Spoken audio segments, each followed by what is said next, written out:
80% des agriculteurs qui ont répondu qui s'estiment mal représentés dans le débat public.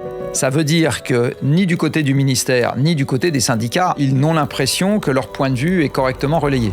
80% qui disent que les phytosanitaires, ça les rend inquiets pour leur santé. Je pense que les gens, s'ils pouvaient s'en passer, ils seraient contents. Vous en avez quasiment 90% qui nous ont dit, nous, la transition, on est d'accord pour la faire. La seule condition qu'on y met, c'est que économiquement, ça nous plombe pas. Ce qui est tout à fait légitime, me semble-t-il, parce qu'il faut savoir que la profession agricole n'est globalement, même s'il y a quelques céréaliers qui se portent bien, c'est pas là qu'on fait fortune, quoi. Je veux dire, il vaut mieux aller bosser dans une banque d'affaires pour ça. Simplement, à partir du moment où on se passe de phytosanitaire, les rendements diminuent, parce que de temps en temps, vous avez des petites bêtes qui viennent boulotter une partie de la récolte. Donc, il faut accepter qu'à l'aval, vous ayez des volumes un peu moins importants et des prix plus élevés.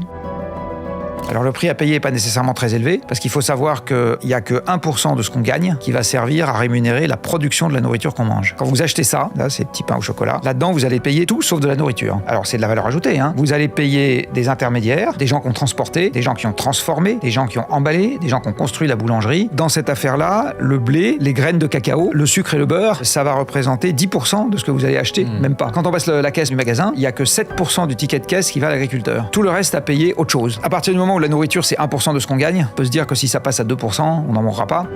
Et si c'est le prix à payer pour qu'on ait une agriculture très vertueuse, ça vaut peut-être le coup de s'y pencher.